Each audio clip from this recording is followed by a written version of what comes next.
It was very spontaneously decided that we should have the Devi Puja in England.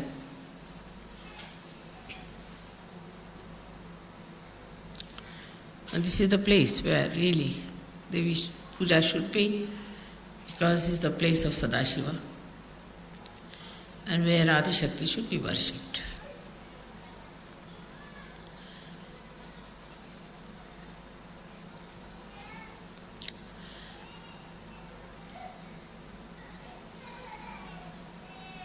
We have to today understand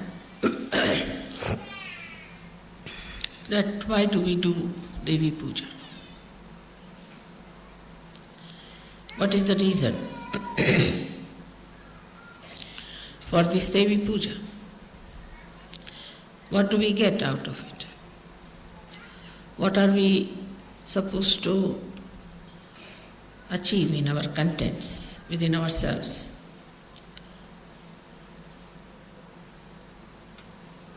The first thing is that Kundalini is the Devi. She is the reflection of the Adi Shakti. So when you worship Devi, first you worship also your own Kundalini by giving her credit, because she has given you this realization. It's much deeper understanding than normally people have about the Devi Puja, because they are not realized souls. Their Kundalini knot is awakened. So normally when they do Devi Puja, it's for the purpose of getting realization, so that the Devi should be pleased, prasanna, and should give them realization, or must give them a chance to get to somebody who will give them realization. But you are at a different level now. So it's more of a thanksgiving to your own Kundalini and to Adi Shakti, glorifying that whatever has happened so miraculously is because of the Kundalini which was within you, which was reflected by the Adi Shakti. But one has to know that only we are realized souls is not the point. Only that we can feel the vibrations is not the point. That we can give realizations to others is also not the point. Then what is it? Very important is the content within us. What do we have within us is the point. These are all the expressions of what we have within. Supposing somebody is generous, then know that he is a rich man. Otherwise he cannot be. So the content within us, we have to see. And when we start seeing the content,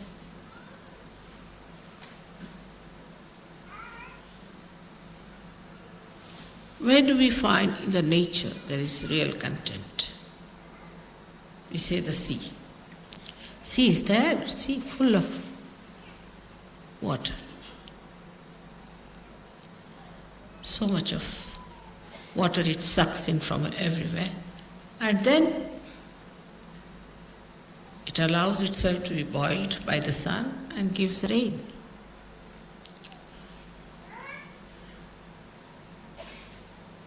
But sea is the lowest level, stands at the lowest level and sucks in all the water from everywhere. In the same way, a Sahaja must know that to be really achieving more content, we have to be not at a higher level outside. It said in the Bible you have to be meek. But I think it was not explained to people. Only the strong people can be meek. Secured people can be meek. Only the rich, in essence, can be meek. Not the people who are insecure. Because they are insecure, how can they be meek? And not the people who we think are rich, so-called. Because if they are rich, they are not generous, they are not satisfied, they are not philanthropic. So they are not rich, they are still greedy beggars.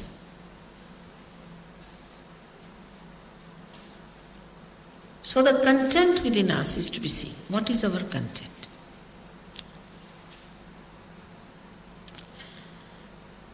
You love me, I love you. It's very good. But when you love me, you have to know that there are certain qualities which are very lovable in a Sahaja-yogi. Actually, people get lost even after Sahaja-yoga. They think they can get over everything, are perfectly all right, and they are thrown overboard.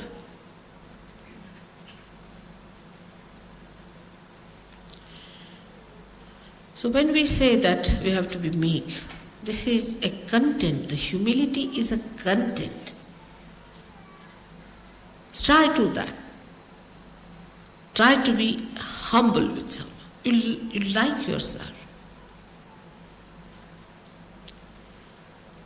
You'll enjoy that quality within us, that, you see, I'm humbler than another person. And what is another thing we find as content are the great mountains, because they have heights. And they are the only ones who can capture the clouds. So such a rapport there is between the humility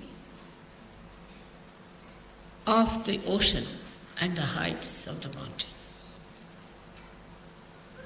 That's how a Sahaja-yogi should be. He is too high because so much of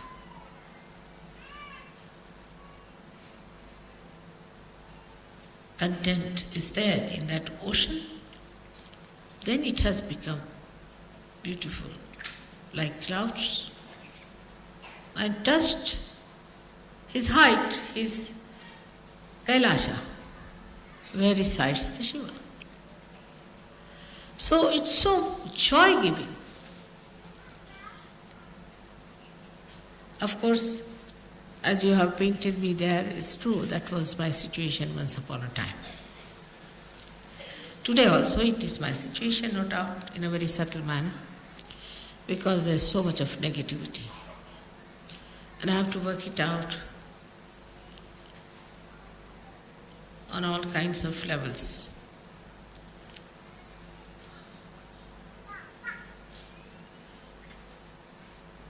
There is no excuse for some human being to be a devil, no excuse. And for a Sahaja-yogi, there's no excuse at all. But still, once I have called you my son, my child, there's a little blessing. Goes, I would say, a long rope. But that long rope, one should not care for. You have to care for your own quality, for your own inner capacity to suck in. Now look at the ocean as it is. All that is around falls into the ocean, everything. And then the sun, we can say that's the spirit, evaporates. Only possible in the ocean. It doesn't evaporate the river so much as it can because such a wide thing, such a deep thing, inexhaustible. And then absolutely pure material comes out of that. And that can go and touch the heart. Because as a Sahaja Yogi's hearts are at a very high level, where there is Shiva residing. Nobody can reach there except for the purity. And unless and until you have that largeness, that depth, that humility, and the maryadas, you know that sea never leaves its own maryadas. And if you press it from one end, it will express on one other side. It never leaves. If Pacific Ocean was even 100 feet deeper, there would have been a problem. So even in depth, in its height, in its spreading, it has its own maryadas. But in that maryada, he has a feeling that he is one with the nature, one with Mother. He is not disturbing the Mother Earth, nicely placed in the body of Mother Earth. Nature is bound by the divine. The divine looks after the nature, so everything works out beautifully. And you have freedom. And after Sahaja Yoga, you have greater freedom. Absolute freedom, because you can not be bound by anything nonsensical, anything sinful, anything base. You are above that like a mountain. And so wherever there is a combination of a mountain and an ocean, the ships can come. Deep people can only come to such shores where there is depth. That's how you achieve your depth, between your heart and your Bhavasagara. That beautiful area where people can come to you and just they know this is something great.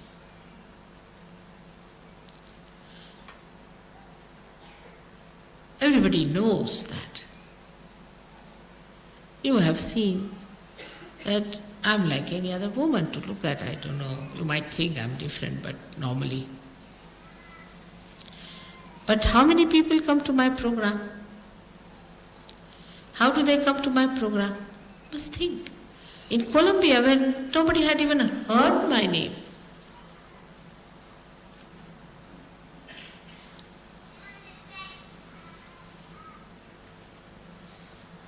thousands came, very surprising. And people had no place to sit. In Russia, where, no question of they knowing my name, there are no books published, nothing.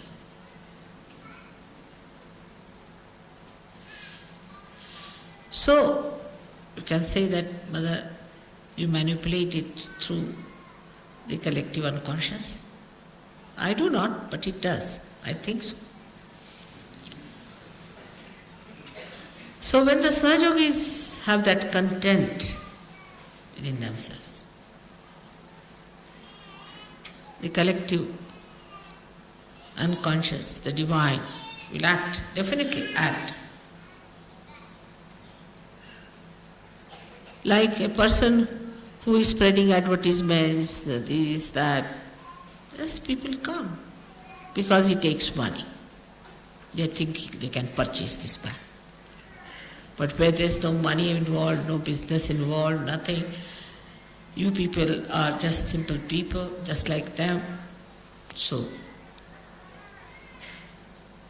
but it's all done by the divine, isn't it?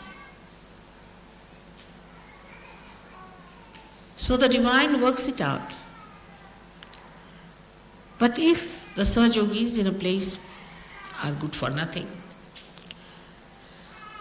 then even if I am there, it does not work. Half-hearted people, if they are, it does not work. in no way to discourage you, but to tell you that you have to develop your content within yourself, a complete faith in yourself. This is the greatest property of a Sahaja Yogi. And what is this ocean? It's love. It's love and love. It doesn't talk, it doesn't do much, nothing is to be done in this. It just works spontaneously. The less you do, the better. The more you try to do, I will do this, manipulate, no. You just develop your content within yourself.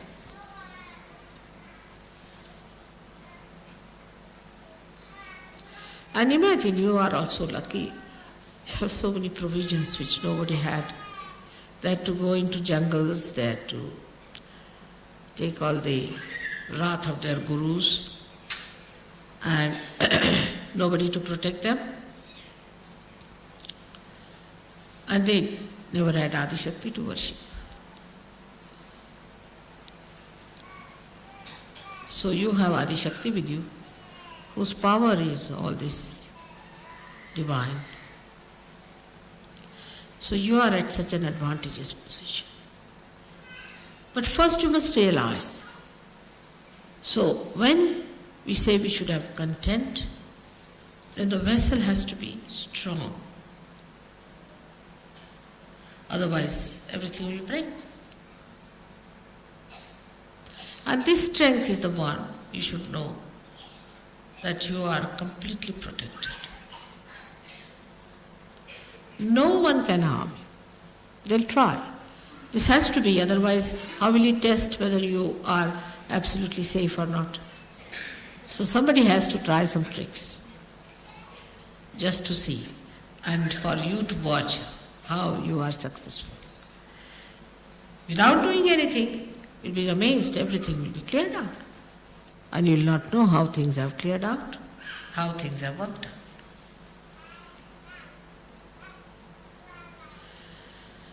So the strength comes, again the question is how the strength comes into a Sahaja. There I would say the Shraddha. Shraddha is not blind faith. After Sahaja Yoga, after realization, you know everything. You've seen my photographs, you have seen how Sahaja Yoga works, you've seen how you can raise the kundalini of people, you can feel the vibrations, you can feel others, you can cure others. All this power is within you. But just to realize that power without ego is your strength. And when you are powerful, you don't have the ego, because what is the need there? Ego is there only when you don't have power, because you want to have more. But when you are fully there, there's no ego. So this power is to be ascertained first, to find out whether you are powerful or not, to find out first. And then, like if I have to sit on the chair, I'll see, is it all right or is it shaky? Oh, it's all right, I can sit on this.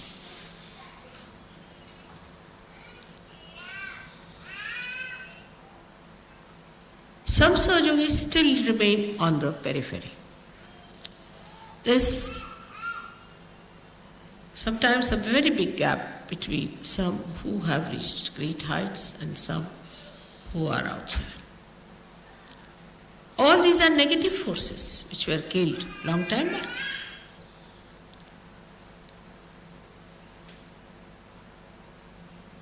Only one Shakti was sufficient to kill them.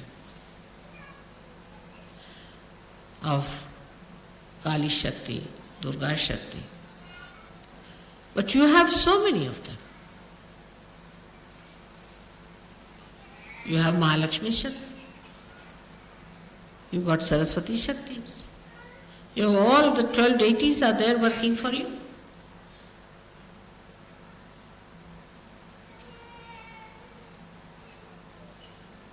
So, realizing it is the meaning that you must have complete faith in yourself. If you still doubt yourself, that's also a human quality. I mean, a dog knows that he's a dog. He doesn't doubt that he's a dog or a cat, does he?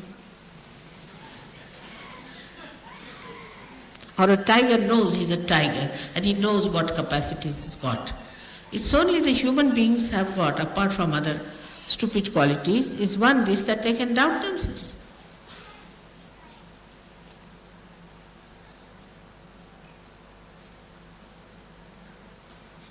And this doubting quality has made them cowards. In Sahaja Yoga, you should have no doubts about yourself. Because I'm still doing like this, mother, I'm still doing like this, then how? Then get rid of it. I mean, how can I solve your problem if you want to carry monkey on your back? And I'm still carrying the monkey on your back, you get rid of the monkey, finished. It's so simple. I mean, to my simple logic, this is what is the answer.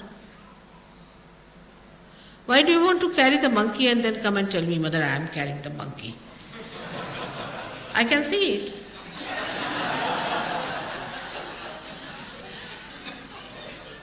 Get it off your head. Get it off your back. It's very simple. You are a Sahaja Yogi.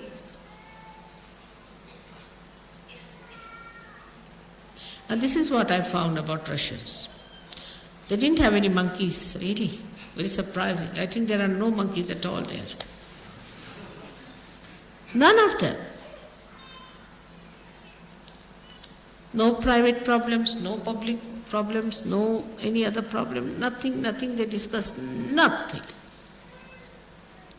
They could have said that our government is such, is nothing. Sad enough of everything they must have. Very well read people, very well educated, in very big professions, very humble, very open hearted. They just wanted realization, that's all. They said, you have come here for our liberation. They would even touch my sari like that. Place I walked, they would touch. Just imagine.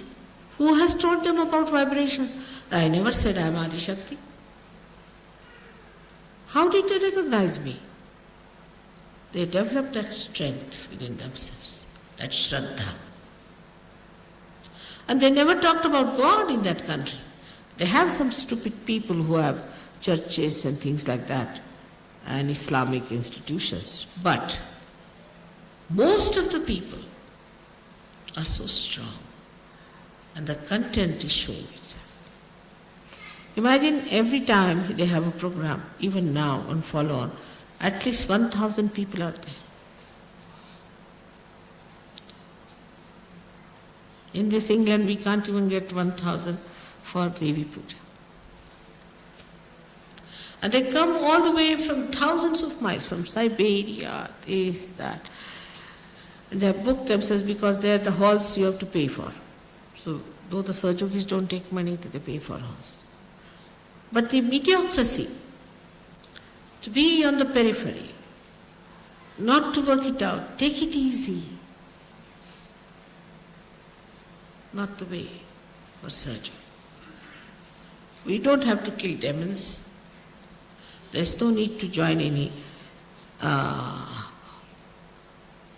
war or to fight like soldiers as they fought with Devi. Nothing. You have just to take out the negative within yourself, lethargy from you, and work it out.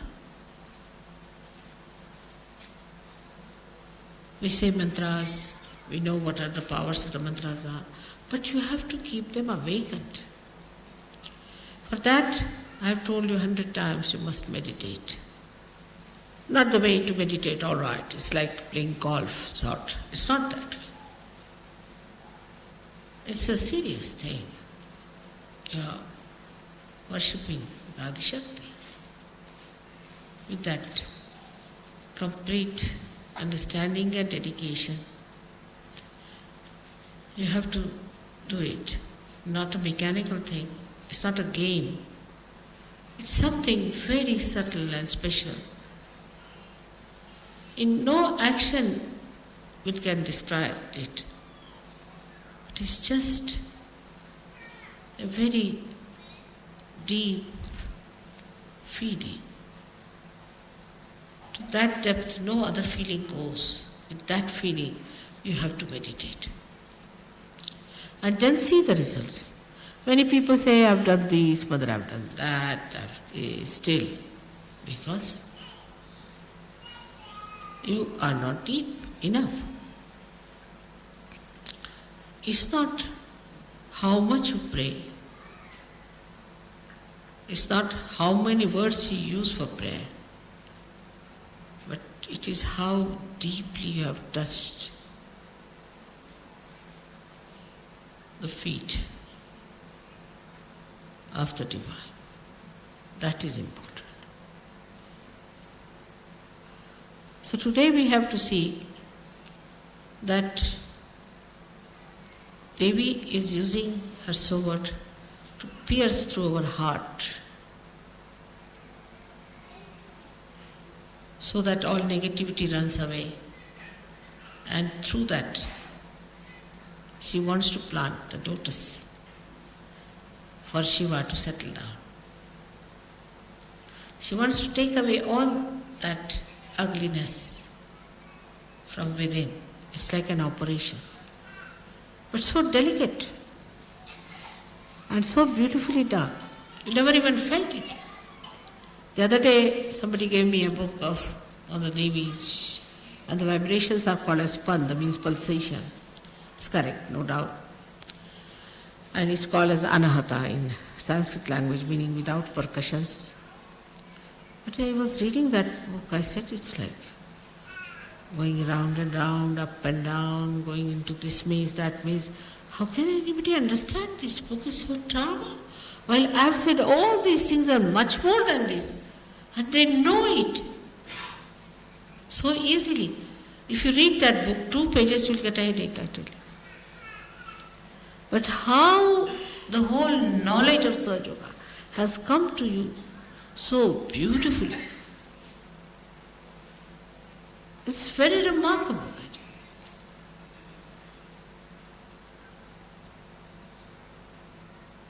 If you read the mantras, they'll give you explanations which has nothing to do with reality, sometimes I feel. But even if it has, it's so circuitous, so complicated.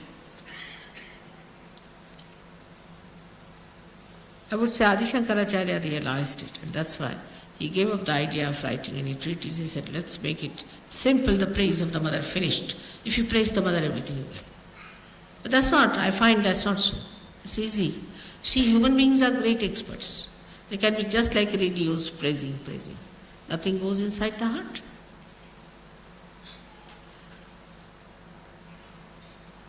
But you have to develop that depth.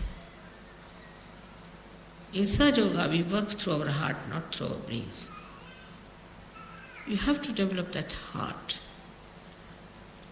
and to receive into it the greatness of other people. Now people can see what's wrong with others very easily. They don't want to see what's wrong with them. Any intelligent man can see that. There's no need to have realization. But a wise person sees what's wrong with him and he trusts. He trusts himself then because he's wise. He doesn't doubt. He knows he's wise. He knows what's wrong with him and what is to be done. So the work of the goddess is very different today, as you can see it clearly. Of course, symbolically it is the same. But it has become very subtle, very subtle. The first work is to destroy the negativity, which is going on, as you know. The more light comes in, the ignorance will disappear. This light will spread, all the darkness will go away. But you are the lights. You have to put the lights on, and you have to look after your light, and you have to make that light eternal. This is one work which you are doing. It's a beautiful work of the Goddess. You are doing is to spread light, enlighten people. The negativity that is around you is not so dangerous as whatever is in you. Today it has become subtler. The negativity has become subtler. It's entered into your being. And be careful. It may any time topple you.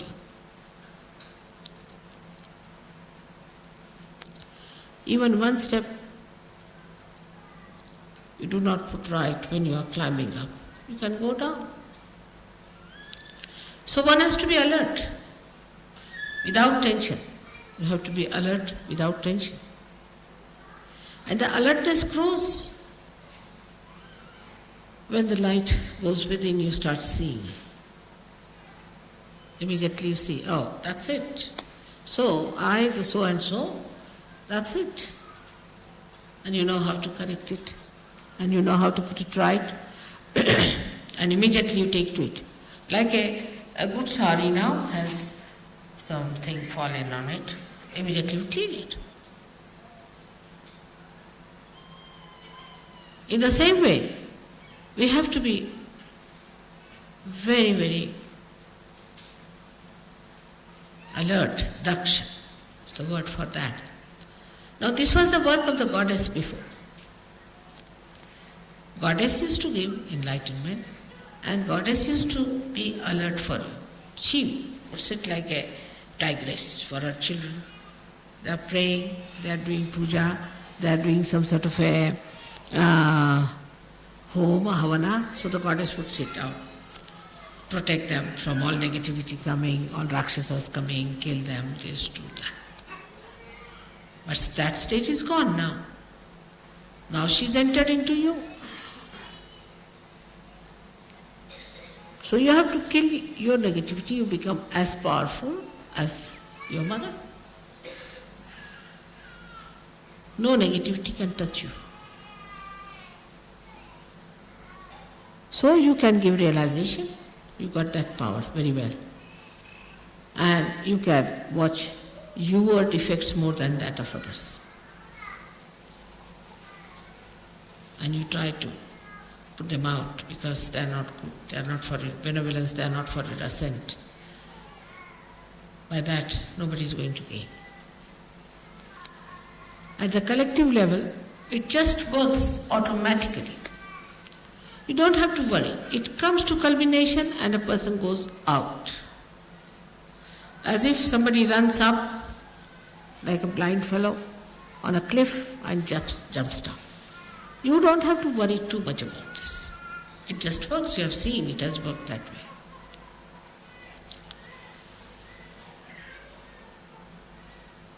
Now another quality that you have, to believe that Goddess is working through you.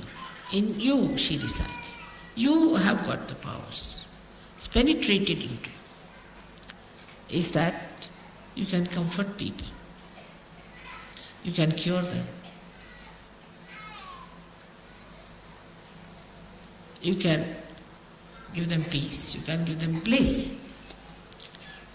But then what Goddess has done in you is that she has given you the bliss. You have become bliss.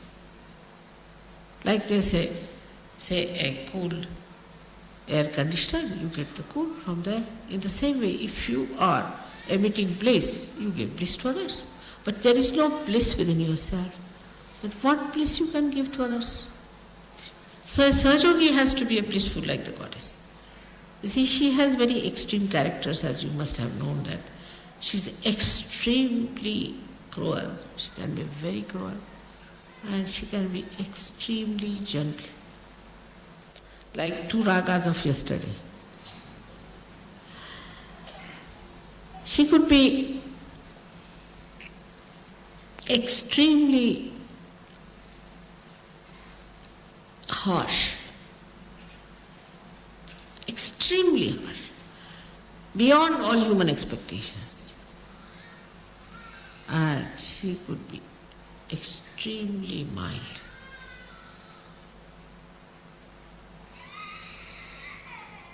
So this harsh part you need not have. It will just work. This part is only kept for the divine. You just take to the other side. Let this harsh part be looked after by the divine. After all, divine also must do some work. If you do all the work, then what will divine do?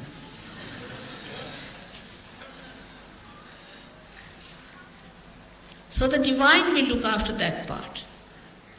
So you have to enjoy yourself as the goddess enjoys herself. Enjoys her place, enjoys her peace, enjoys her everything. Her creation, her children, their love, everything she enjoys. In the same way you have to enjoy. You have to know about everything. You have to be absolutely knowledgeable.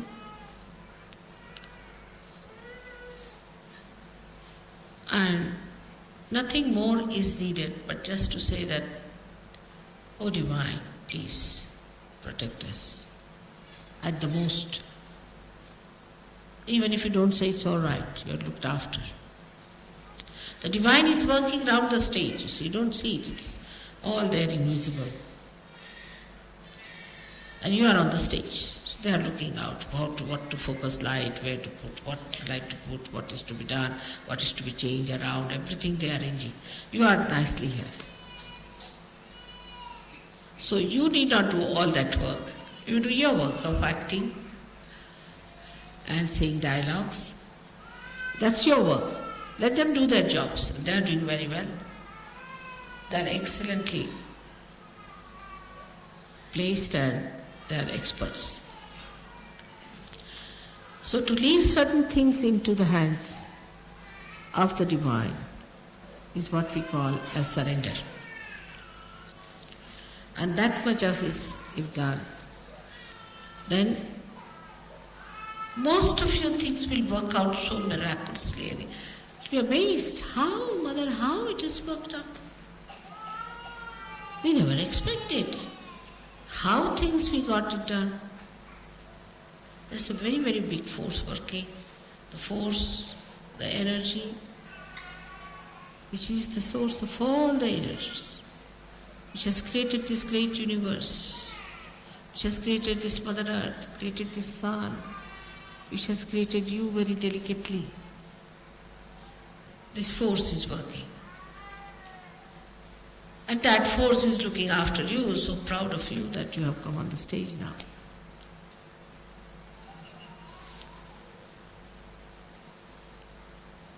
So as it is, we are today praying to the Goddess that help us to fight our negativity within us. Give us your tiger so that we fight. Give us your lion so we fight. Let us fight all these horrible animals that are within us, these horrible haunting things that are within us, these horrible conditionings we have to get rid of it. Still, if you watch yourself, lots of conditionings are there. Lots. You see, if you see, there are covered with very thin curtains and you don't see it. But they are there. Let the tiger enter into all these dens and find out.